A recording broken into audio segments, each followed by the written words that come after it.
The rain-slicked streets of Seattle gleamed under the sodium glow of streetlights, turning the city into a blurred watercolor as Mike Harlan gripped the wheel of his battered Toyota Camry.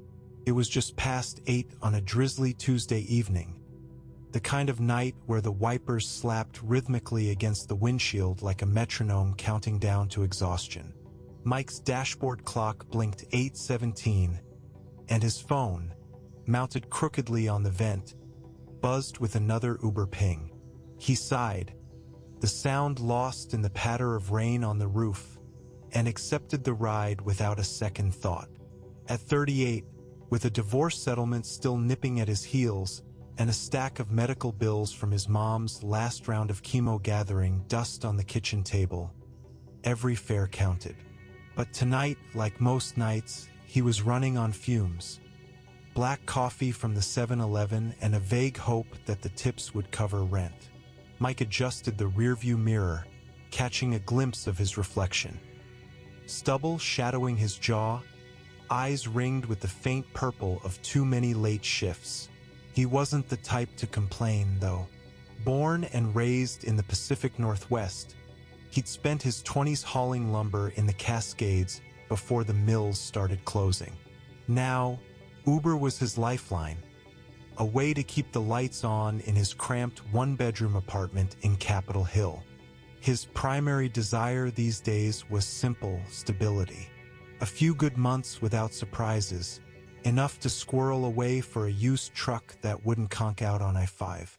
He craved the quiet rhythm of routine, the kind that let him breathe without the constant knot in his gut. The app directed him to a quiet corner of Queen and, where Victorian houses huddled against the hill like old friends sharing secrets. He pulled up to the address, a modest bungalow with peeling blue paint and a ramp leading to the front porch. The porch light flickered on, casting a warm halo over the figure waiting there. She was in her late 50s, Mike guessed, with silver-streaked hair pulled into a loose bun and a long gray coat that brushed her ankles. Her hand rested lightly on a white cane, tapping it once against the wet pavement as if testing the air. Blind, he realized, and something in her poised stillness tugged at him. No frantic waving, no squinting at her phone, just calm readiness. Mike hopped out, the chill rain soaking through his hoodie in seconds. "Evening, ma'am," he called, his voice carrying over the downpour. "I'm Mike, your ride. Need a hand with anything?" She turned her head slightly toward the sound, a small smile creasing her face. Lines etched deep around her eyes, but they held a sharpness that belied her sightlessness. "Just the door, if you don't mind. I'm Eleanor Ellie to most folks. Heading to the Symphony downtown."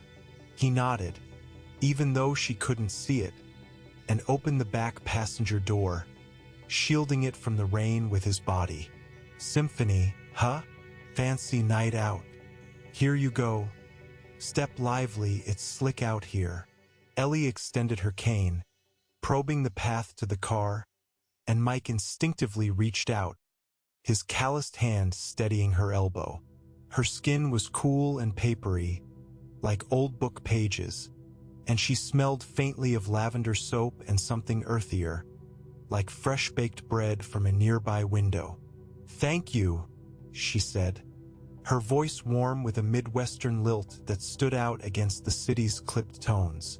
"Most drivers just honk and wait." "Not my style," Mike replied, guiding her into the seat. He folded her cane with practiced ease. She handed it over without hesitation and stowed it in the door pocket. As she settled, adjusting her coat with deliberate movements, he slid back into the driver's seat, the car filling with the scent of wet wool and the faint metallic tang of rain on heated asphalt. The engine hummed to life, and Mike eased into traffic, the wipers swishing in steady arcs. "So, Ellie, what's on the program tonight? Beethoven? That stormy fifth?" She chuckled, a soft, resonant sound that cut through the ambient hiss of tires on pavement. close, it's Mahler, the Second Symphony, Resurrection. Fitting for a night like this, don't you think? All that thunder in the strings. Mike glanced in the mirror, catching the way her fingers traced the edge of the seat, as if mapping her surroundings by touch. Never been much for classical myself. More a Springsteen guy. Born to Run gets me through these rainy drives. But yeah, sounds intense. You go often. Every chance I get, she said, her tone light but laced with a quiet ache. Lost my sight 5 years back. Macular degeneration. The music, it paints pictures better than my eyes ever did. Tonight's my first time out alone since the surgery didn't take. He felt a pang, unbidden, the kind that reminded him of his mom's hospital vigils, the beeps of machines and the sterile chill of waiting rooms. That's rough, but hey, you're out here doing it. Takes guts. The conversation flowed easy from there, weaving through the glow of passing headlights and the distant wail of a ferry horn from Elliott Bay. Ellie shared snippets of her life, a retired librarian from Spokane who'd moved to Seattle after her husband passed. No kids, just a cat named Whiskers and a passion for Brahms that kept the loneliness at bay. Mike opened up a bit too, against his usual reserve. The ex-wife who'd taken off for California with half his savings, the endless grind of fares to pay off debts.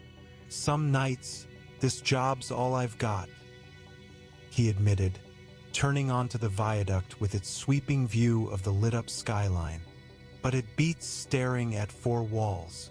As they neared Benaroya Hall, the air grew thicker with the briny scent of the Sound, mixed with exhaust from idling taxis. Ellie straightened, sensing the shift. You've been a godsend tonight, Mike.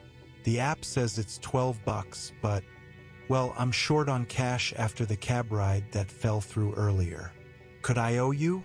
Or maybe Venmo later? He pulled to the curb, the symphony's marquee lights bathing the car in golden hues, and hesitated only a second. The meter on his phone read the fare, a nagging reminder of his own tight budget.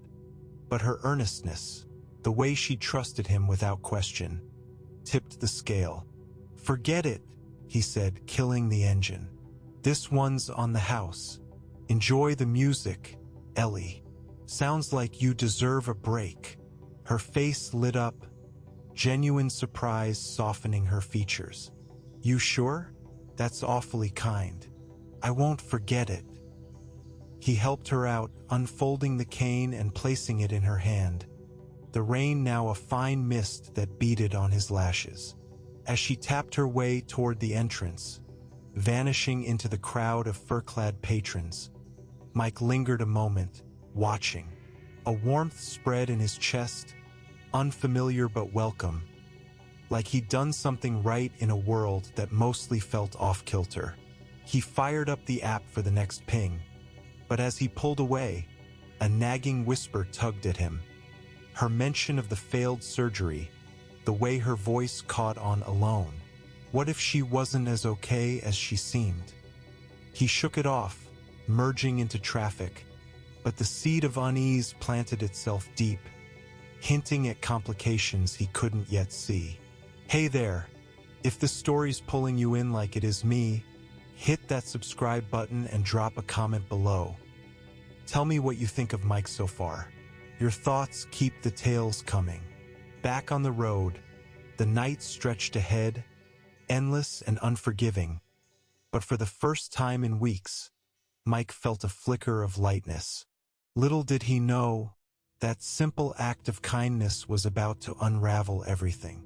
The rain had eased into a persistent drizzle by the time Mike merged back onto the viaduct, the city lights smearing across the windshield like neon tears. His Camry's heater wheezed, pushing out lukewarm air that carried the faint, lingering trace of Ellie's lavender scent, a ghost in the confined space. He rubbed his thumb over the steering wheel's worn leather, the texture rough against his skin, and glanced at the app. Another ping. A pickup in Belltown, some late-night bar hopper heading to Fremont. Easy money, or so he hoped. The dashboard clock ticked to 9:02, and his stomach growled, reminding him he'd skipped dinner again. Another PB&J sacrificed to the grind. As he navigated the slick curves, the radio crackled to life on a classic rock station, Springsteen's gravelly voice filling the car with Thunder Road. The lyrics hitting a little too close, promises of escape that never quite materialized. Mike turned it up, letting the guitar riff drown out the whisper of doubt that had crept in after dropping Ellie off. Why'd he comp the fare? Bills were piling up. Rent due in 3 days, the mechanic's quote for the transmission hanging over him like a storm cloud. But her smile, that quiet gratitude, it had felt good, real, in a way the endless stream of surly fares rarely did.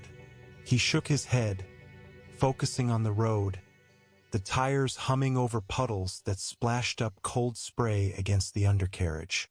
The Belltown pickup was a wiry guy in his 20s, reeking of craft beer and cigarette smoke, slouched under a street lamp outside a dive bar with fogged windows pulsing with bass from within. "Yo, man, you my Uber?" he slurred, yanking open the back door before Mike could respond.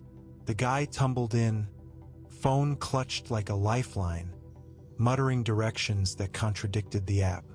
Mike bit back a sigh, the acrid tang of spilled IPA invading the car as he pulled away. "Fremont, right? You got it."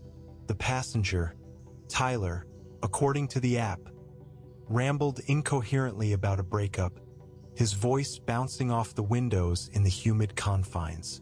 "She just ghosted me, dude, after 2 years. Said I was emotionally unavailable." "What the hell does that even mean?" Mike nodded along, eyes on the rearview, catching glimpses of Tyler's flushed face, eyes glassy under the passing neon signs for tattoo parlors and all-night diners. He offered a non-committal rough break man, steering through the narrow streets where the air grew thicker with the salty brine from the ship canal and the distant rumble of a freight train. By the time he dropped Tyler at a rundown apartment complex, fumbling with a meager tip that barely covered gas, it was pushing 9:45. Mike's phone buzzed, not the app, but a text from his buddy Jake, a fellow driver who'd crashed on his couch more than once during lean months. "Hey, you up for darts at the Alibi tomorrow? Beers on me if you spot the first round." Mike thumbed a quick reply. "Maybe. Long night ahead." Jake was the closest thing he had to family these days. Divorced like him, scraping by on delivery gigs, the two of them trading war stories over cheap whiskey at the neighborhood dive. No blood ties, but the kind of loyalty forged in shared desperation, like soldiers in a war against the rent. He accepted the next ride, a quiet one to Ballard, giving him a moment to breathe. The streets here were quieter, lined with craft breweries shuttered for the night, their wooden facades slick with rain that dripped from awnings in steady plinks. Mike's mind wandered back to Ellie, her cane tapping against the pavement, the way she'd leaned into his arm without hesitation. Trust like that was rare in a city where everyone kept their distance, eyes glued to screens. He wondered about her at the symphony now, seated in the velvet hush of the hall, the swell of violins washing over her like a tide. Did the music really fill the voids, or was it just a bandage? His own voids gnawed deeper. The empty chair at his kitchen table where his mom used to sit, her laughter gone quiet 2 years now, the chemo bills a monthly gut punch that Uber barely dulled. The Ballard drop-off was uneventful. A middle-aged woman clutching grocery bags, silent except for a murmured thanks that hung in the misty air. As she vanished into a lit walkway, Mike checked his earnings. $87 for the night so far, minus gas and the comped fare. Not bad, but not enough to shake the knot in his chest. He pulled into a McDonald's drive-thru on Market Street, the golden arches glowing like a beacon in the gloom, and ordered a Big Mac value meal, the speaker crackling with static. The food arrived hot and greasy, the wrapper crinkling under his fingers as he ate parked under a buzzing streetlight, the rain pattering on the roof like impatient fingers. Ketchup smeared his chin, and he wiped it with a napkin, the salt and warmth a brief comfort against the chill seeping through the vents. Finishing up, he wiped his hands on his jeans, the denim rough and faded from too many washes, and fired up the app again. One more ride, he told himself, push to midnight, then crash. The ping came quick, airport run from Capitol Hill. Premium fare, maybe a decent tip. He accepted, weaving back toward his neighborhood, the familiar brick facades of his building coming into view as he detoured. His apartment was on the 3rd floor, a shoebox with peeling wallpaper and a view of the alley dumpster. But it was home. As he idled at a light, his phone lit up with a voicemail notification he'd missed earlier. From his ex, Lisa? No, the area code was local, unknown. He hit play, the voice tinny through the speaker. A woman's clipped tone, professional, leaving a number and asking him to call back regarding a mutual acquaintance, Eleanor Voss. Ellie's full name?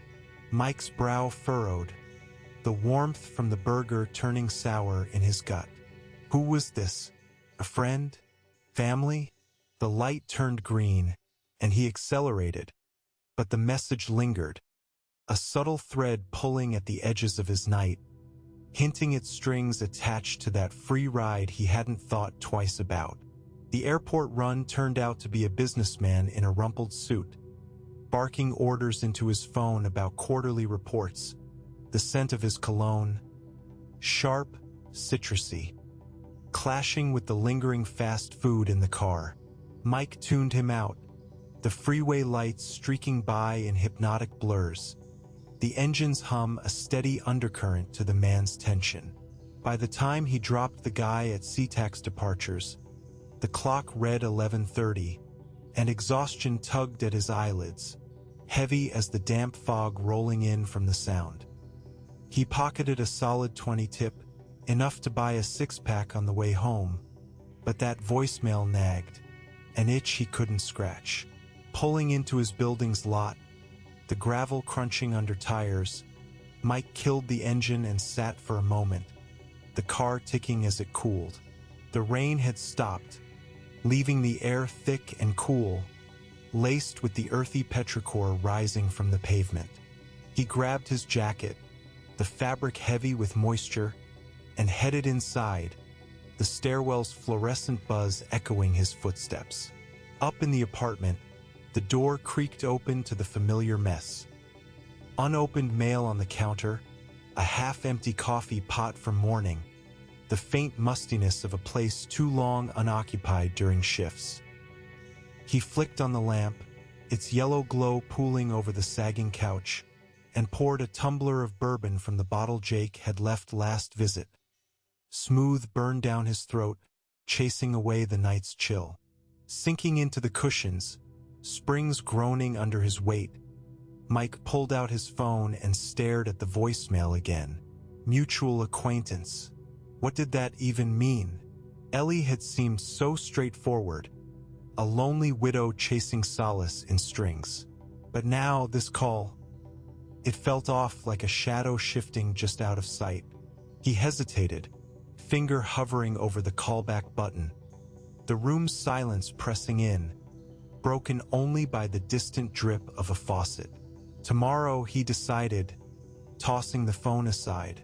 But sleep came fitful, dreams tangled with tapping canes and unanswered questions, the seed of unease taking deeper root. Mike woke to the insistent buzz of his alarm, the sound slicing through the bourbon haze like a dull knife. Sunlight filtered through the thin curtains of his Capitol Hill apartment, casting striped shadows across the rumpled sheets. It was 6:45 a.m., the city outside stirring with the low rumble of buses and the sharp honks from the arterial below. He groaned, swinging his legs over the edge of the bed, the wooden floor cool and gritty under his bare feet from last night's tracked-in damp. His head throbbed, a mild hangover, nothing a double espresso couldn't fix, and that voicemail from the night before lingered like a bad aftertaste, Eleanor Voss's name echoing in his mind.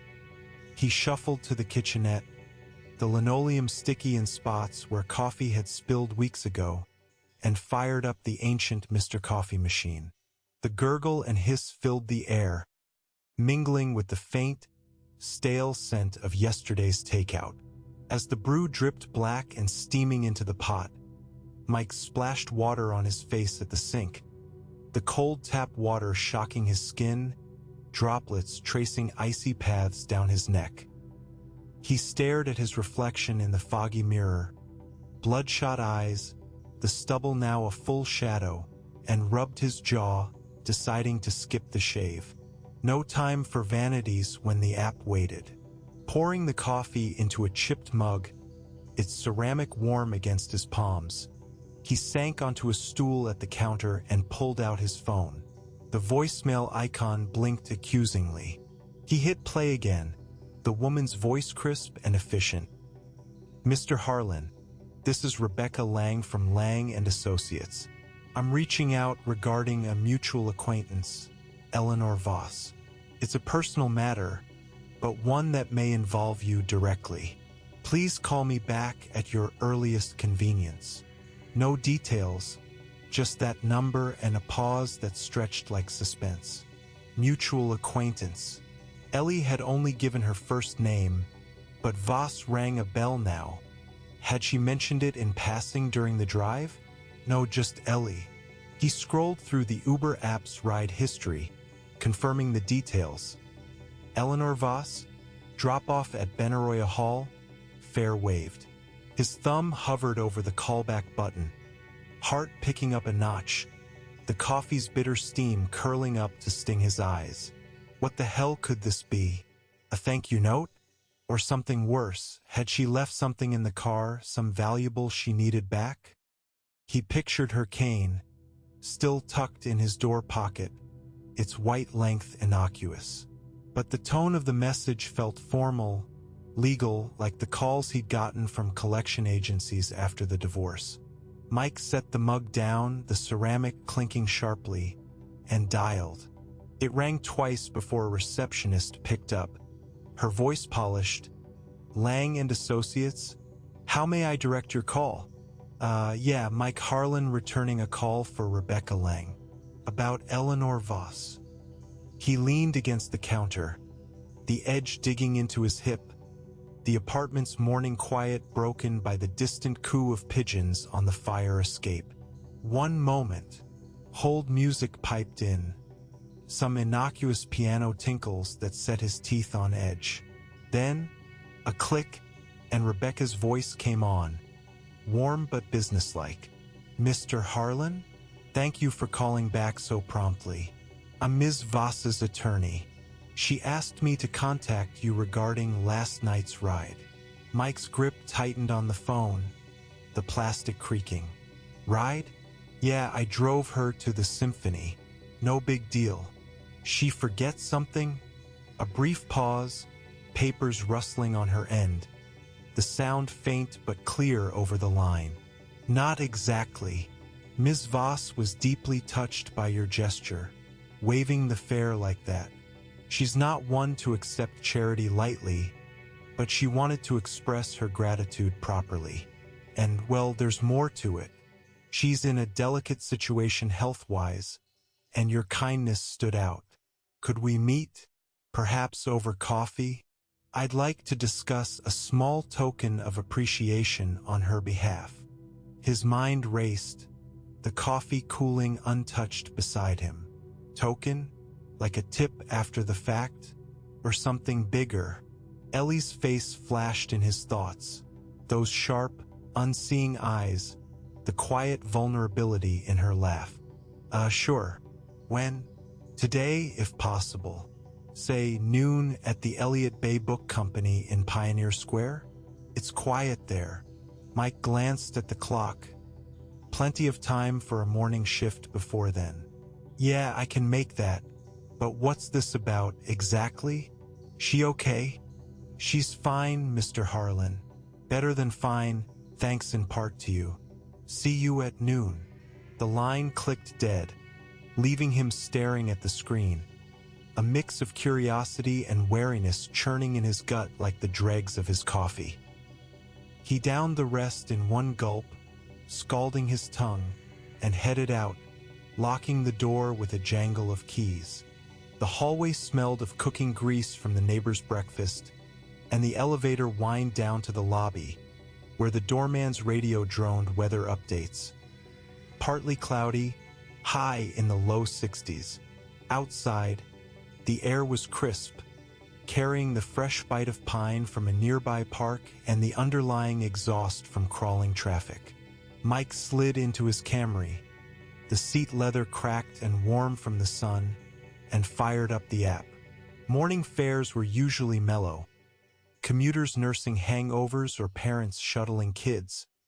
But today, his mind wandered, replaying the call. What kind of token warranted an attorney? Ellie didn't strike him as wealthy. Her coat had been threadbare at the cuffs, her shoes practical scuffs. The first ride was a tech bro from South Lake Union, all hurried chatter about stock options, his cologne a cloud of synthetic spice that clung to the upholstery. Mike nodded along, eyes flicking to the rear view, the city unfolding in a blur of glass towers and coffee carts steaming on sidewalks.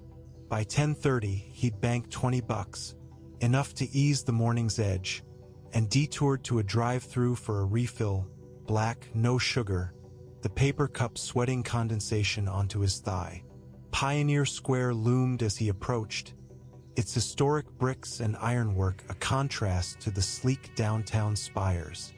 He parked a block away, the meter ticking with quarters that clinked like loose change in his pocket, and walked the rest, the pavement uneven under his boots, dodging tourists snapping photos of the pergola's tiled dome.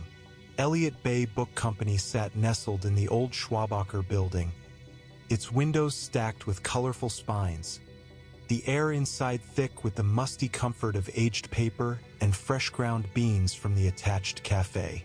Rebecca Lang was already there, at a corner table by the tall shelves, a slim woman in her 40s with a sharp bob and wire-rimmed glasses, nursing a latte. She stood as he approached, extending a hand, cool, firm grip. "Mr. Harlan? Rebecca. Coffee? Just had one, thanks." He slid into the chair opposite, the wooden seat creaking, the cafe's hum of conversation and espresso machines a soothing backdrop. Up close, she had a no-nonsense air, her blouse crisp white against the dim light filtering through stained glass accents. She leaned in, voice low. "Ms. Voss is a client of mine, long time. She's been through a lot. The vision loss, her husband's estate still tangled in probate. Last night, she told me about you. Said you didn't just drive her. You made her feel seen. Independent. It's rare." Mike shifted, the wooden armrest smooth under his fingers, a flush creeping up his neck. Wasn't nothing. She seemed like she needed a break. Rebecca nodded, pulling a slim folder from her briefcase. Leather, supple and expensive. Exactly, and she wants to return the favor. Not money per se, though there's a check for the fare plus a tip. But more, she's naming you in a small bequest. Nothing extravagant, but it's her way of saying thank you. For being decent when you didn't have to. A bequest? Mike's pulse quickened, the words hanging in the warm, book-scented air. Wait, like, in a will? She's not. No. She's healthy otherwise. Just planning ahead. It's a token. Some stocks from her late husband's portfolio, enough to give you a cushion. A few thousand. maybe more depending on the market. She slid the folder across, its edges crisp. Inside, a document outlined it, simple legalese, his name typed neatly. He stared, the paper cool against his fingertips, a surreal weight settling in his chest. Gratitude, sure, but this felt outsized, like strings he couldn't see. I don't know what to say. Why me? One ride. Because kindness matters, Mr. Harlan. Especially now. Her eyes met his, steady, but there was a flicker, something unsaid, a shadow in her composure. Sign here to acknowledge receipt. And if you have questions, call anytime. As he scrawled his name, the pen scratching audibly, the cafe door chimed, a gust of street air carrying the scent of rain-damp bricks. Mike folded the folder, tucking it into his jacket, the fabric bunching against his side. Walking out into the square, the midday sun warming his face, he felt a mix of elation and unease. The money a lifeline? Yes, but Ellie's delicate situation echoed, hinting at layers beneath the surface, complications that might pull him deeper than a free ride ever intended. Mike pocketed the folder, the weight of it pressing against his ribs like an unspoken promise as he stepped out into the bustle of Pioneer Square. The midday sun hung low, filtering through the iron pergola to dapple the brick sidewalks in shifting patterns. But the warmth did little to thaw the knot of confusion twisting in his gut. A few thousand? Stocks? It sounded like a windfall, the kind that could knock out half his mom's bills or fix the Camry for good. Yet Rebecca's words, delicate situation, planning ahead, clung to him, sticky as the espresso steam still wafting from the cafe door.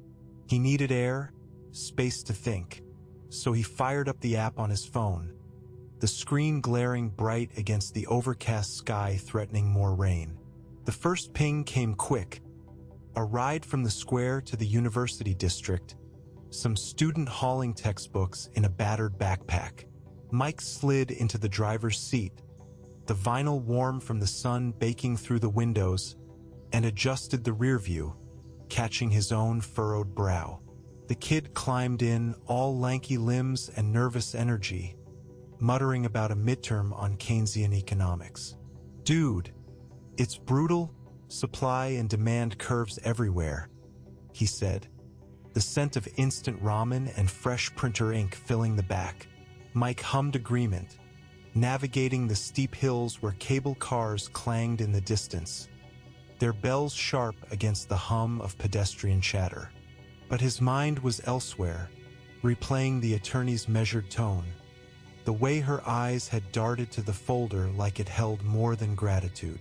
By the time he dropped the student at a dorm with peeling paint and overflowing bike racks, the clock read 1:15, and Mike's stomach reminded him lunch was a skipped necessity. He swung by a food truck on the Ave, the air thick with sizzling cumin and charred onions from a halal cart, and grabbed a falafel wrap, the pita warm and doughy in his hands. Eating parked along a side street, the wrapper crinkling as he tore into it, tahini dripping onto his jeans, he pulled out the folder again. The document was straightforward legal jargon about a revocable trust, his name as beneficiary for a modest share of equities valued at around $8,000. Not life-changing, but enough to breathe. He traced the signature line with his thumb, the ink still faintly damp, and felt a surge of something like hope, tempered by the nagging why. Ellie Voss, a stranger who'd turned a rainy ride into this. What had he done to deserve it? Or was it pity, seeing his own struggles in his offhand confessions? The app buzzed, pulling him back. A longer haul to Bellevue, across the floating bridge where Lake Washington stretched gray and choppy under the wind. The passenger was a sales rep in a crisp polo, phone glued to his ear, droning about margins and deliverables. Mike tuned him out, the bridge's cables humming overhead like taut strings, the water below slapping against pilings with a rhythmic thud. Wind whistled through the cracked window, carrying the briny tang of the lake mixed with exhaust from semis rumbling alongside. Halfway across, his phone vibrated in the cup holder. Not the app, but a text from Jake. "Darts tonight? Heard you got a mystery call. Spill." Mike smirked, thumbing a reply. "Later. Weird shit." Jake had a way of cutting through the noise, his noble approach an anchor in Mike's drifting life. They'd met 2 years back, both nursing divorces at the Alibi Room, bonding over pictures and tales of exes who vanished like smoke. The Bellevue drop-off netted a decent tip. $10, crisp bill folded into his palm with a nod, and Mike looped back toward the city, the skyline rising like jagged teeth against the horizon. Traffic thickened on I-90, brake lights blooming red in the gathering clouds, the air inside the car growing stuffy with the faint, greasy residue of his wrap. He cracked the window wider, letting in the rush of cooler air laced with pine from the evergreens lining the freeway. By 3 o'clock, he'd racked up another 40, enough to call it a solid afternoon, but the folder burned in his jacket like a secret. He detoured to his apartment, the building's brick facade damp from an earlier sprinkle, and bounded up the stairs 2 at a time, the banister's chipped paint flaking under his grip. Inside, the place felt smaller in the daylight, sunlight slanting through the blinds to highlight dust motes dancing in the air, and the stack of unopened bills on the coffee table. Power, medical, the divorce lawyer's final invoice. He tossed the keys onto the counter with a clatter, poured a glass of tap water that tasted metallic from old pipes, and sank onto the couch, the cushions sagging under him. Pulling out his phone, he searched Eleanor Voss Seattle, half expecting nothing, but the results hit like a gut punch. An obituary snippet from 5 years back. No, not her, a different Voss. Then, a local news blip from last year. Widow sues hospital over botched eye surgery. There, Eleanor Voss, prominent philanthropist, filing a malpractice suit against Swedish Medical Center. The article detailed her vision loss, the failed procedure, and a settlement pending. Philanthropist? Ellie had downplayed it all, just a retired librarian. But here she was, tied to a foundation for the visually impaired, her late husband's tech fortune funding scholarships and adaptive tech grants. Mike's heart thudded, the glass sweating cold against his palm. Was the bequest part of that? Or leverage in her suit witness to her independence post-surgery? He scrolled deeper, finding a photo. Ellie at a gala, elegant in a silk gown, arm linked with Rebecca Lang, the 2 women smiling amid crystal chandeliers. Not the frail widow from his car, but a force, her unseeing gaze defiant. The pieces didn't fit her quiet vulnerability, the lavender simplicity. He set the phone down, the screen going dark, and rubbed his temples, the room's stale air pressing in with the faint hum of the fridge. Gratitude, Rebecca had said, but this felt bigger, like he'd stumbled into a narrative he hadn't auditioned for. A knock echoed through the door, sharp, insistent, jerking him upright. He froze, pulse racing, the sound reverberating off the thin walls. Who? Jake. Unannounced? Or? He crossed the room in 3 strides, the floorboards creaking, and peered through the peephole. Rebecca Lang stood there, briefcase in hand, her expression unreadable in the fisheye distortion. But she wasn't alone. A man in a suit lingered behind her, notepad poised, eyes scanning the hallway like he was casing the joint. Attorneys didn't make house calls for tokens. Mike's hand hovered on the knob, the metal cool and unyielding. a fresh wave of unease crashing over him. What complication had he just unlocked? Mike's fingers tightened around the doorknob, the brass worn smooth from years of indifferent tenants, as he twisted it open with a reluctant creak. The hallway light spilled in, harsh and unflattering, casting long shadows that danced across the threadbare carpet. Rebecca Lang stood there, her sharp bob slightly tousled by the wind, briefcase clutched like a shield. Behind her loomed the man, tall, broad-shouldered, in a charcoal suit that strained at the seams, his face all angles and a 5 o'clock shadow that screamed undercover cop more than corporate drone. He held a leather-bound notebook, pen poised, eyes locking onto Mike's with the kind of steady appraisal that made his skin prickle. "Mr. Harlan," Rebecca said, her voice even but edged with urgency, stepping forward just enough to block the man's full view. The air from the hall carried the faint, acrid whiff of cigarette smoke clinging to her coat, mingling with the musty staleness of Mike's apartment. "I apologize for the unannounced visit. This is Detective Paul Ruiz from the Seattle PD. We need to talk. Inside, if that's all right." Mike's throat went dry, the metallic tang of his earlier water turning sour in his mouth. He glanced past them to the empty corridor, where the neighbor's door stood ajar, leaking the sizzle of frying bacon and muffled TV chatter. No escape in a glance. "PD? What the hell is this about?" He stepped back, gesturing them in with a jerky motion, the door swinging wide on its hinges. The apartment felt smaller with them in it, the air thickening as Rebecca settled onto the edge of the couch, her briefcase snapping open with a decisive click. Ruiz remained standing, notebook flipping to a fresh page, his polished shoes scuffing the scuffed linoleum as he paced a slow circle near the kitchenette. The detective's presence filled the space like a storm cloud, solid, unyielding, the faint scent of aftershave cutting through the lingering falafel spice on Mike's clothes. "It's about Ms. Voss," Rebecca began, pulling a thicker file from her case, its edges frayed as if handled too often. She smoothed it on her lap, the paper whispering against her skirt.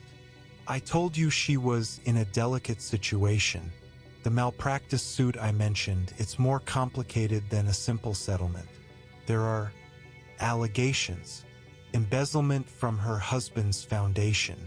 Someone's been siphoning funds, and the hospital's defense is pointing fingers at her circle to deflect blame." Mike leaned against the counter, the edge biting into his lower back, arms crossed tight over his chest to hide the tremor in his hands. The room's afternoon light slanted through the blinds, striping Ruiz's face in harsh contrasts, making his eyes seem darker, more probing. "Embezzlement? Ellie? She didn't strike me as... Wait, why are you telling me this? I just gave her a ride." Ruiz cleared his throat, a low rumble that echoed off the bare walls, and jotted something quick in his notebook, the pen scratching like nails on chalkboard. "Because you waived that fare, Mr. Harlan, and now you're in her will. Makes you a person of interest. Ms. Lang here says you two talked during the drive, personal stuff. Debts, family troubles. Did she mention money? The foundation? Anything off?" The question hung heavy, the apartment's silence amplifying the distant honk of a car alarm from the street below. Mike's mind raced back to the rainy night, the wiper's slap, Ellie's soft laugh, her casual admissions about loneliness and loss. Nothing about funds or suits, just Mahler and a cat named Whiskers. "No," he said, voice steady but pulse hammering in his ears. "She talked music, her site going. I vented about my ex and bills. That's it. I comped the ride 'cause she was short. End of story." Rebecca exchanged a glance with Ruiz, a subtle tilt of her head that spoke volumes unspoken. She leaned forward, the couch springs groaning under her shift. Ellie's not accused of anything, Mike, but the detective needs to rule out connections. The bequest, it's clean from her personal assets. But if word gets out, it could look like influence. Someone trying to buy silence or loyalty. Ruiz stopped pacing, planting his feet wide, the floorboards creaking in protest. His voice was gravelly, laced with a faint East Coast accent that clashed with the Pacific damp. Look, Harlan, you're not in cuffs yet, but we've got a tip, anonymous, that Ms. Voss has been reaching out to drivers, folks like you, with gifts to build a narrative. Independence post-surgery, to bolster her case against the hospital. You fit the profile, down on luck local, no priors. Help us out. Where were you last Tuesday? The night before her ride. Mike's stomach twisted, the falafel churning like lead. Last Tuesday, he'd been at the Alibi with Jake, drowning a bad shift in darts and drafts. The bar's sticky tables and neon buzz a blur. But why ask? Bar. With a friend. What's that got to do with? Timeline. Ruiz cut in, flipping pages with a flick of his wrist. That's when the latest transfer hit the Foundation's books. 20 grand to an offshore account, traced back to a shell linked to Voss's late husband. Could be coincidence, but we gotta check. The words landed like a punch, sucking the air from the room. Mike slid down the counter to a stool, the metal cold through his jeans, head spinning. Ellie, embezzling? The woman with the lavender scent and trusting hand? It didn't track. Her poised calm, the genuine spark when he'd helped her in. But doubt crept in, slimy and insistent, fueled by the attorney's flicker of unease earlier, the way she'd rushed the folder like closing a deal. I don't know her, he muttered, rubbing his jaw, the stubble rasping under his fingers. One ride, that's all. Rebecca closed her briefcase with a snap, standing smoothly. We believe you, Mike, but sign this affidavit confirming the ride details. It clears you, helps her. She slid a form across the counter, the paper crisp and official, her pen extended like an olive branch. Ruiz watched, arms folded, the wall clock ticking loudly in the tense hush, each second stretching the uncertainty. Mike took the pen, its weight heavy, and scrawled his name, the ink bleeding slightly on the cheap paper. As they left, Rebecca's parting words lingered. Call if you remember anything. The door clicking shut behind them like a lock turning. Alone, Mike sank onto the couch, the cushions enveloping him in stale fabric, heart pounding against his ribs. The folder from earlier mocked him from the coffee table, its promise soured. What if the bequest was bait? A hook in a larger game? He grabbed his phone, fingers flying to text Jake. Need backup. Cops just left. Meet at Alibi now. The screen glowed in the dimming light, outside the clouds thickening to a bruised purple, rain pattering against the window like hesitant fingers. The kindness he'd offered felt like a trap snapping shut, pulling him into shadows he hadn't seen coming, and the real question burned. How deep did Ellie's gratitude run, and what price would he pay for it? Mike stared at the closed door for a long moment, the echo of their footsteps fading down the stairwell like a retreating heartbeat. The apartment felt hollowed out, the air stale and heavy with the ghost of Ruiz's aftershave and the sharp tang of Rebecca's briefcase leather. Rain began to tap against the window pane in earnest now, a steady rhythm that matched the thud in his chest. He paced the narrow confines of the living room, the floorboards groaning under his weight, each step kicking up faint dust that swirled in the slanting gray light. The affidavit lay crumpled on the counter where he'd tossed it, its edges curling like a dead leaf, mocking him with its false sense of closure. Grabbing his jacket from the hook, damp still from the morning's mist, he yanked it on, the zipper catching on the frayed lining with a metallic snag. His phone buzzed in his pocket. Jake's reply, blunt as ever. "On my way. This better be good." Mike pocketed it and headed out, locking the door with a decisive click that reverberated in the empty hall. The stairwell smelled of mildew and yesterday's takeout, the fluorescent bulbs flickering overhead like hesitant stars. Outside, the drizzle had thickened to a chill downpour, soaking through his hoodie in seconds as he dashed to the Camry. The engine turned over with a reluctant cough, wipers slapping wet arcs across the windshield, blurring the neon signs of Capitol Hill into watery halos. The drive to the alibi room was a tense blur, traffic crawling along Broadway where umbrellas bobbed like black mushrooms under streetlights. Mike's hands gripped the wheel too tight, knuckles whitening against the cracked vinyl, his mind replaying Ruiz's questions like a looped tape. Offshore accounts, gifts to drivers, a narrative. Ellie, philanthropist, not just a lonely widow, tied to embezzlement? It didn't fit the woman who'd gripped his arm with quiet trust, her voice weaving stories of lost symphonies. But the photo from the search, her poised at that gala, suggested layers he'd never peeled back. What if his comped fare was the thread that unraveled it all? He turned up the radio, static-laced classic rock filling the car. Tom Petty's drawl about running down a dream, but it did little to drown the gnawing doubt. The alibi squatted on a corner lot in Fremont, its faded sign buzzing faintly above a door scarred by years of rowdy nights. Mike parallel parked with a jerk, the tires splashing through a puddle that sprayed cold muck onto the curb. Inside, the bar was a warm haze of low light and worn wood, the air thick with the yeasty scent of spilled beer and the sizzle of greasy fries from the kitchen. Jake was already at their usual booth, nursing a pint. His burly frame hunched over the scarred table, salt and pepper beard framing a scowl. A half-eaten basket of onion rings sat between them, steam rising lazily, the golden crunch inviting but turning Mike's stomach. "Spill it, man," Jake said as Mike slid into the booth, the vinyl seat sticking to his damp jeans with a soft rip.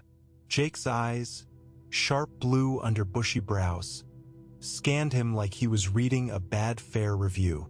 Text said cops. "You holding out on me?"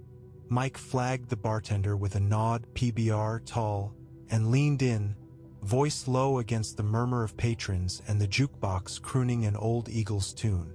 The glass arrived frosted, condensation beating cold against his palm as he took a long pull, the bitter fizz cutting through the lump in his throat. Not holding out, just fucked up. That free ride last night, the blind lady, Ellie, her lawyer shows up today with a cop, talking embezzlement from some foundation. I'm in her will now stocks few grand. They think it's a payoff or some shit to fake her independence for a lawsuit. Jake whistled low, popping an onion ring into his mouth, the crunch audible over the bar's hum. Crumbs dusted his flannel shirt, faded from too many washes. "Will, for a $12 ride? That's some gratitude. Or setup." He leaned back, the booth creaking, his calloused fingers drumming the table in a steady tattoo. Jake knew the grind. Divorced 5 years, kid in college he couldn't fully support, delivery shifts bleeding into nights like Mike's. They'd shared enough bar stools to read each other's silences. What did you tell him? Truth. Talked life crap, waived the fare 'cause she was broke. Nothing about money or schemes. Mike's voice cracked on the last word, the beer's chill doing nothing for the heat rising in his face. He traced a water ring on the table with his thumb, the wood smooth and sticky, memories of easier nights here. Laughs over bad tips, forgetting exes, now soured. But they asked about last Tuesday, like I'm alibied or something. I was here with you, remember? Darts. That idiot who stiffed us both. Jake nodded slow, eyes narrowing as he signaled for a refill, the bartender sliding it over with a foam-topped slosh. Yeah, till closing. But why you? One driver in a city full of them. The question hung, pulling at the thread Mike had been avoiding. He pulled out his phone, the screen smudged from the rain, and opened the news article again, shoving it across the table. Jake squinted, the bar's amber light glinting off his glasses as he scrolled. Holy shit, tech widow, big money. And you're her good Samaritan? Smells like bullshit. What if the cops playing bad guy to the lawyer's good? Tag team. Mike's gut twisted, the beer turning flat on his tongue.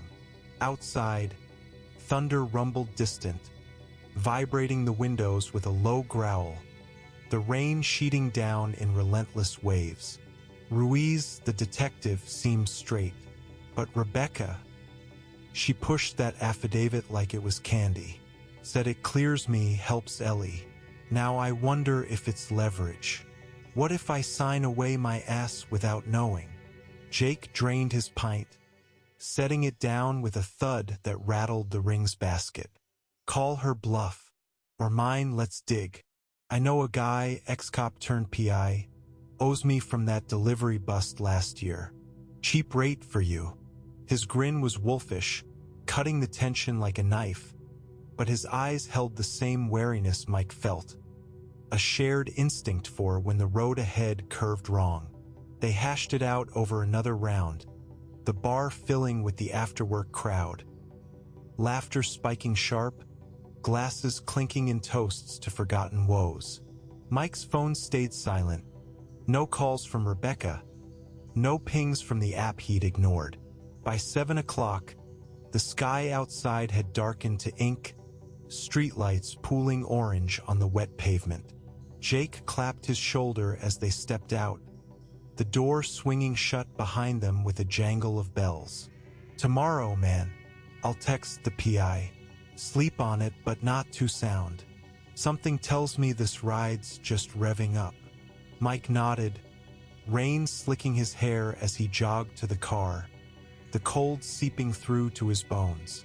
The engine roared to life, wipers fighting the downpour.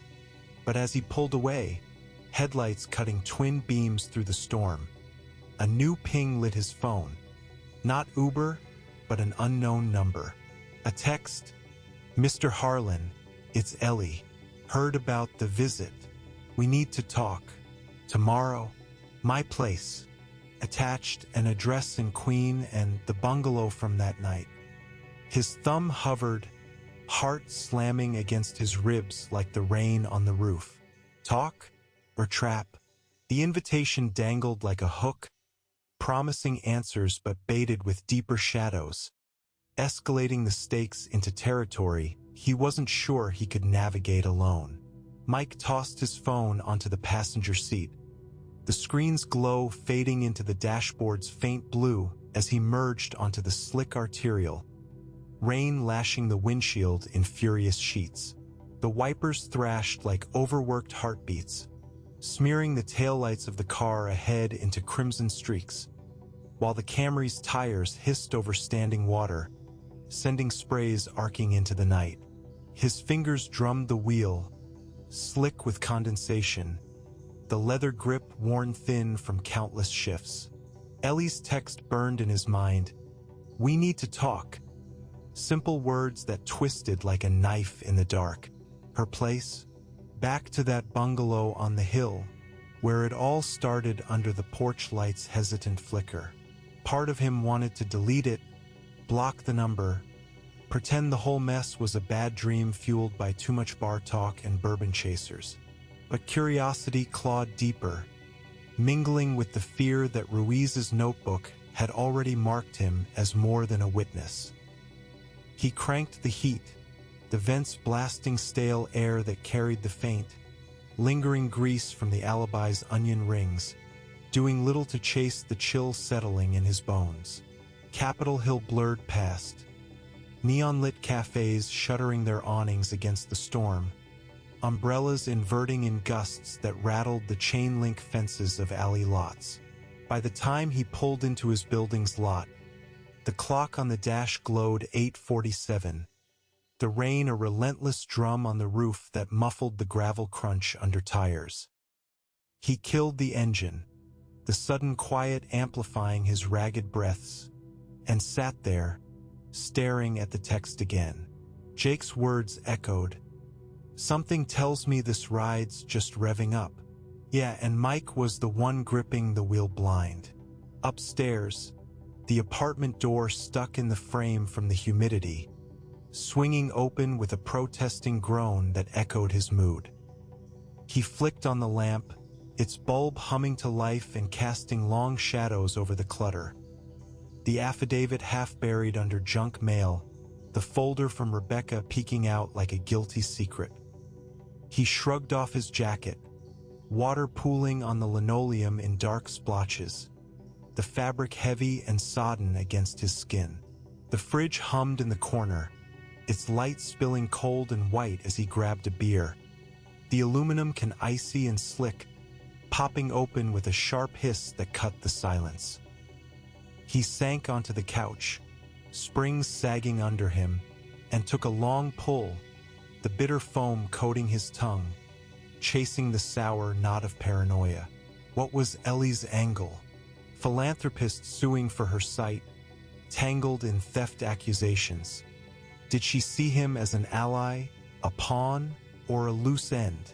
He scrolled back through their drive in his head, her hand on his arm, cool and steady.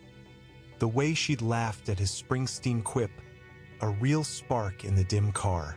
No schemes then, just two strangers bridging the rain-soaked miles. But now, with Ruiz's gravelly questions and Rebecca's polished deflections, it all felt scripted, like he'd auditioned for a role he didn't want. He set the beer down, condensation sweating onto the coffee table's scarred wood, and fired off a reply. Tomorrow morning, 10 a.m. Neutral, non-committal, time to hear her out, gauge the shadows. Sleep came in fits, the rain's patter turning to a roar against the window, thunder rumbling like distant artillery, dreams fragmented. Ellie's cane tapping endlessly on blacktop, Ruiz's notebook flipping pages that revealed his own face sketched in hasty lines, Jake's laugh morphing into a warning siren. He woke drenched in sweat, sheets twisted around his legs like restraints, the clock reading 5:32 in the pre-dawn gloom. The air hung heavy, laced with the faint mildew of the building's old bones, and he lay there, staring at the ceiling cracks that spiderwebbed like fractured trust. No more waiting, call Jake first, get the PI's number. But Ellie was step one. Face the source. Morning broke gray and sodden, the sun a diffused smear behind clouds that wept steadily.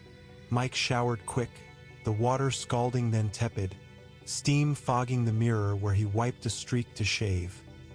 Razor scraping stubble with rhythmic pulls, nicking his chin in a sharp sting that beaded red. He dressed in his cleanest jeans and a button-down, the cotton stiff and unfamiliar, like armor for whatever waited in Queen Anne. Coffee brewed strong, its aroma bitter and grounding, filling the mug he nursed black, the ceramic warm against his calluses. Jake's text pinged as he laced his boots.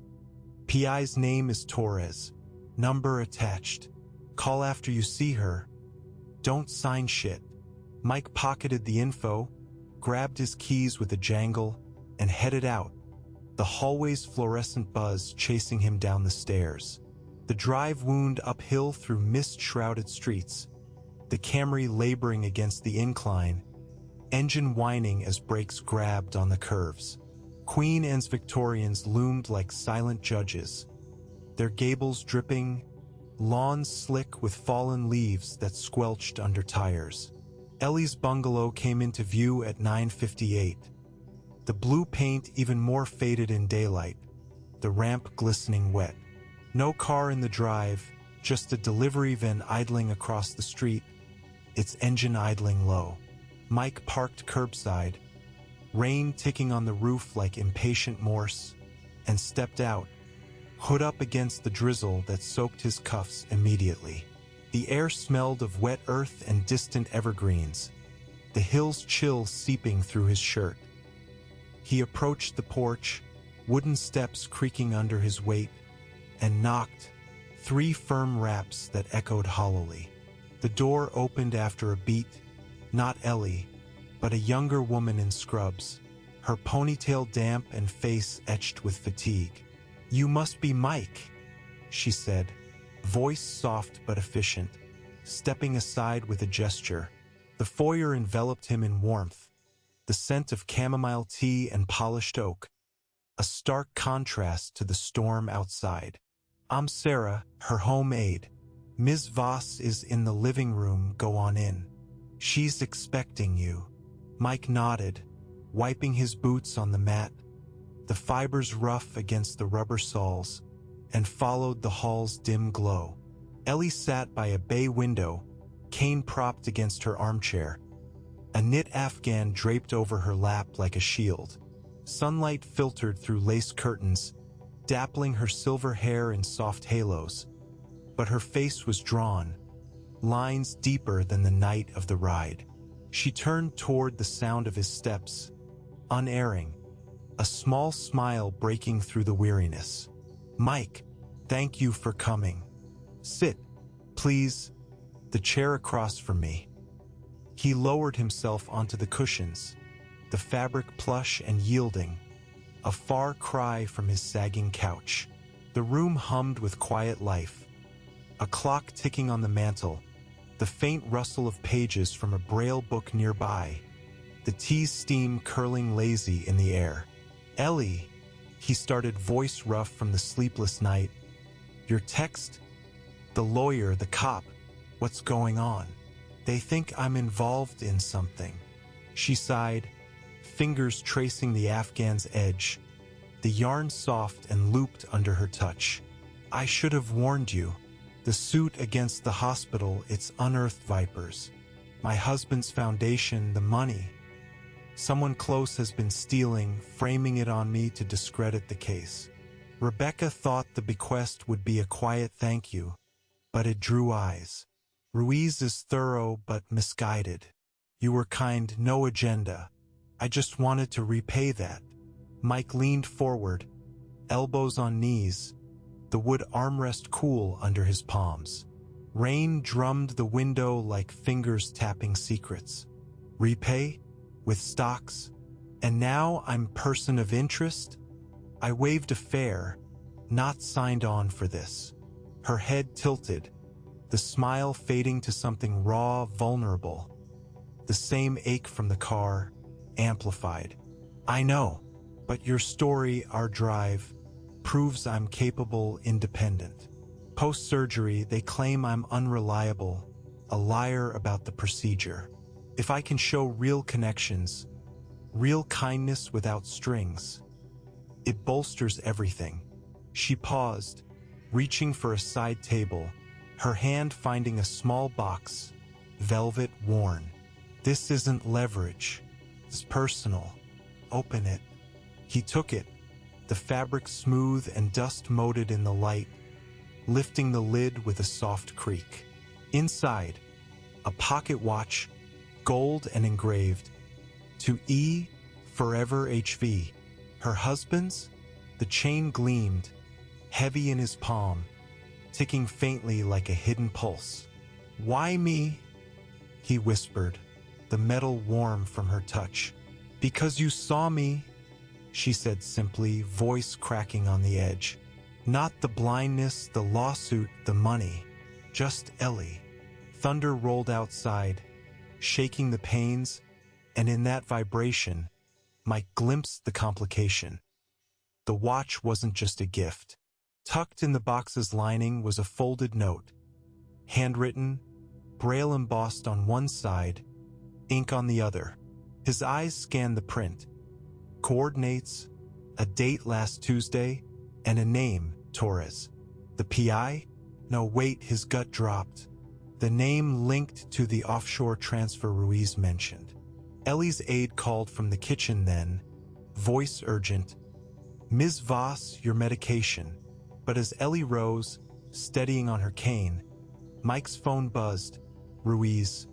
Harlan. Don't go anywhere. We need to talk again. The note burned in his hand, a discovery that shattered the gratitude into shards of betrayal, pulling him toward a moral precipice where kindness blurred with complicity, and the real thief's shadow loomed closer than he ever imagined. Mike's fingers trembled as he clutched the velvet box, the pocket watch's chain slipping cool and heavy through his palm like a noose tightening. The note's ink blurred slightly under his thumb, coordinates pinpointing a nondescript warehouse on the waterfront, a date stamped last Tuesday, and that name, Torres, confirmed transfer. His PI contact from Jake? No, the scrawl was feminine, deliberate, matching the elegant loops of Ellie's printed side. Rain hammered the bay window harder now, a frantic tattoo that drowned the aide's retreating footsteps in the kitchen, leaving the living room thick with the scent of chamomile and unspoken lies. Ellie's cane tapped once against the floorboards as she paused, her head cocked toward him, unseeing but sensing the shift in the air like a predator catching wind. Ellie, Mike said, his voice low and ragged, the words scraping out like gravel. He folded the note, shoving it into his pocket where it crackled against the denim, but the weight of it anchored him to the armchair. The Afghan she draped over her lap rustled as she lowered herself back down, the cushions sighing under her slight frame. Up close in the daylight, her face held a fragility that cracked the philanthropist facade from the articles. Crow's feet etched deeper, lips pressed thin against whatever storm brewed inside. This watch, it's beautiful, but the note, Torres, that's the guy in the transfer Ruiz mentioned. Offshore money. What the hell is this?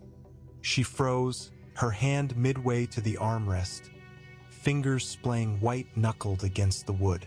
The clock on the mantel ticked louder in the hush, each second a hammer strike, while outside, thunder grumbled like a warning growl rolling off the sound.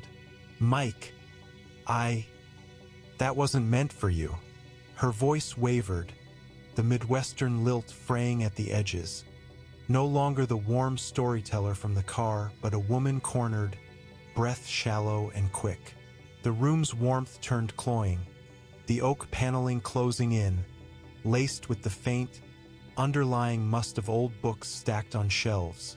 Her braille library, a testament to battles fought in silence. He leaned forward, the chair's fabric sticking to his shirt in the humid air, elbows digging into his thighs. Wasn't meant for me? It's in your gift to me. You said it was personal, no strings. But this screams setup. Did you plant it? Test me? Or is this the real reason for the bequest? To drag me into your mess? His phone buzzed again in his pocket, insistent against the note. But he ignored it, eyes locked on her profile, the way her silver hair caught the muted light like frayed wire. Betrayal burned hot in his chest, mingling with the pity he'd felt that rainy night. How easily kindness curdled into suspicion. Ellie drew a shaky breath, the sound ragged in the tea-scented quiet, and reached out blindly, her hand finding the edge of the side table with a soft knock. No, God, no. That note, it's from him. My husband, Harold. He wrote it years ago before the cancer took him. Coordinates for a safe deposit box downtown, papers, nothing illegal. Torres was his accountant, loyal to a fault. I kept it as a memento, tucked it in the box last night when I decided to give you the watch. Meant to remove it, but Sarah's schedule, I forgot. Her fingers twisted in the Afghan, yarn pulling taut, the vulnerability raw now, tears glistening on her lashes though they couldn't fall into sight. The foundation mess, it's not me. Harold's partner, Victor Klein, he's the one siphoning, using my suit to muddy waters, make me look desperate. The hospital's in his pocket. They botched the surgery on purpose to silence my donations against their negligence. Mike's mind reeled, the pieces slotting and splintering. Klein, the gala photos he'd glimpsed online, a shadowy figure in tuxedoed poses. The anonymous tip Ruiz chased, perhaps from a guilty insider. But doubt lingered, slick as the rain streaking the panes. And me? Why pull me in now? That drive was random. You could have picked any cab. She turned fully toward him, the cane shifting with a faint clack, her unseeing eyes seeming to pierce anyway. Random? Fate, maybe. Or instinct. You talked like Harold did, honest, no pity. When you waved the fare, it reminded me of him. Small acts that built everything. I wanted a witness to my life now, not the wreckage. But Rebecca, she overstepped, pushing the bequest to protect me. Now it's backfired, painting you as complicit. A sob caught in her throat, muffled, the sound intimate and breaking in the room's hush. Sarah's voice called again from the hall. Ms. Voss, the pills. But Ellie waved it off, her hand slicing the air. He stood abruptly, the chair scraping back with a harsh grind on the rug, pacing to the window where fogged glass blurred the hills dripping evergreens. The storm's chill seeped through the frame, raising gooseflesh on his arms, the metallic petrichor mixing with the tea's floral notes. His phone vibrated once more. Jake this time. Torres says dig deeper. Klein's name pops in audits. Mike's jaw clenched, the razor nick from morning stinging anew with sweat. Moral ground shifted under him. Walk away, let Ruiz unravel it, or dive in. Risk the cuffs for a woman who'd seen through his own cracks? I need proof, Ellie, not stories. If this is real, show me those coordinates. We'll check the box together. Her face softened, a flicker of hope cutting the weariness. But then the front door knocker thudded, heavy, official, echoing through the foyer like a judge's gavel. Sarah's footsteps hurried past, and voices murmured. Rebecca's clipped tone, Ruiz's gravel undercut with urgency. Harlan's here? Damn it. Mike's pulse surged, the note in his pocket a live wire. As Ellie's hand gripped his arm, cool, insistent, the same trust from the car now laced with desperation.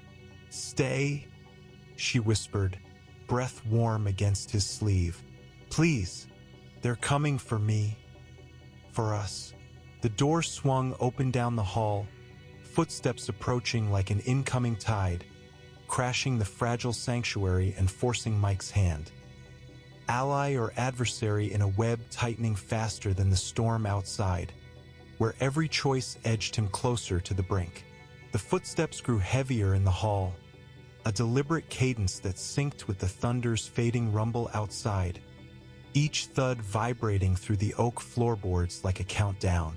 Mike's grip tightened on Ellie's arm, her skin cool and fragile under his fingers, the faint tremor in her pulse betraying the calm she projected. The living room's air thickened, chamomile steam dissipating into something sharper, tension laced with the wet wool scent of rain tracking in from the foyer. Sarah's voice cut through, muffled and apologetic. Detective, she's with a guest. Ruiz's gravelly timbre overrode her.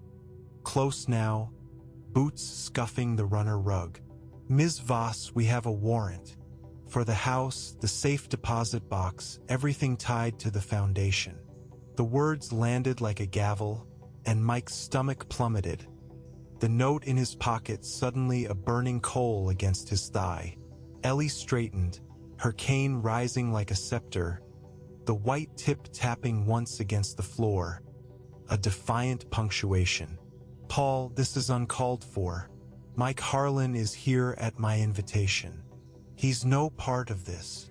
Her voice held steady, the Midwestern lilt sharpening into resolve, but Mike felt the lie's undercurrent. The note, the coordinates, Harold's ghost woven into her defense. The door to the living room swung wide, Rebecca entering first, her sharp bob plastered slightly from the downpour, briefcase dripping onto the threshold. Ruiz followed, rain beating on his trench coat like accusation. His broad frame filling the space, notebook already out. Sarah hovered behind, wringing her hands, the scrub's fabric whispering with her unease. "Mr. Harlan," Ruiz said, eyes narrowing on Mike's hand still on Ellie's arm. "Didn't expect you here. Step aside, we're securing the premises." Mike released her slowly, the warmth of her sleeve lingering on his palm, and rose to his feet, the armchair creaking in protest. The room spun a fraction, adrenaline surging hot through his veins, mixing with the chill draft snaking in from the hall. Securing? For what? She just told me it's her husband's old accountant, not some scam. He pulled the note from his pocket, unfolding it with fingers that fumbled the creased paper, holding it out like evidence or surrender. The ink smudged faintly from the rain's humidity, but the coordinates glared clear. Ruiz snatched it, his calloused thumb brushing Mike's, the contact rough and impersonal. He scanned it under the lamp's glow, the light catching the stubble on his jaw, deepening the shadows. Rebecca moved to Ellie's side, murmuring low, "I told you to let me handle this." But Ellie shook her head, silver strands escaping her bun. "It's legitimate, Paul," Ellie interjected, rising with fluid grace, cane probing the air ahead. "Torres was Harold's man. Those coordinates lead to documents proving Victor Klein's embezzlement. The transfers, the shells, it's all there, dated before my surgery. The hospital paid him to sabotage it, to frame me as unstable." Her words poured out, raw and unfiltered, the vulnerability from moments ago hardening into fire. Rain lashed the window harder, wind whistling through a loose pane, carrying the briny tang of the sound miles away. Ruiz's face remained stone, but his eyes flicked to Rebecca, a silent query. She nodded curtly, snapping open her briefcase on the side table, papers rustling like dry leaves. "I've got the affidavits, detective. And now this Mr. Harlan's discovery corroborates. Klein's the link. He accessed the foundation accounts post-Harold's death, funneled funds to cover hospital bribes." She slid a file toward Ruiz, the leather edges worn, smelling faintly of ink and aged vellum. Mike watched, heart hammering against his ribs, the room's confines pressing in. The tick of the clock, the aide's shallow breaths, Ellie's unseen gaze fixed forward as if willing truth into being. This was the precipice.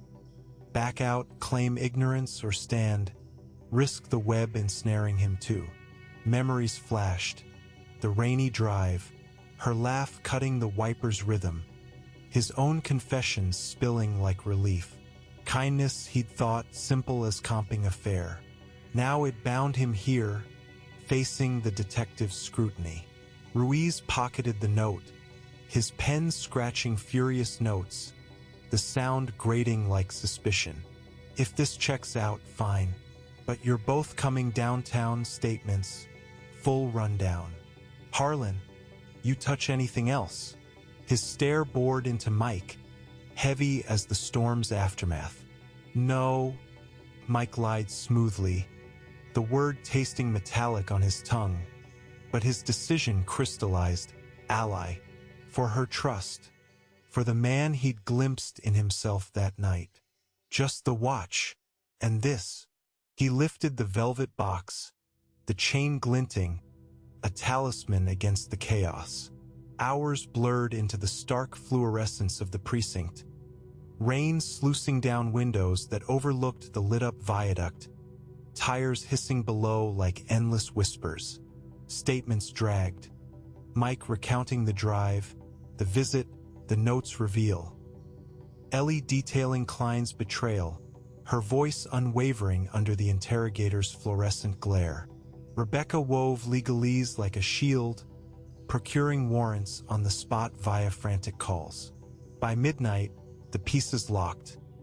Klein arrested at his lakeside condo, led out in cuffs under flashing lights, the news vans already circling like vultures.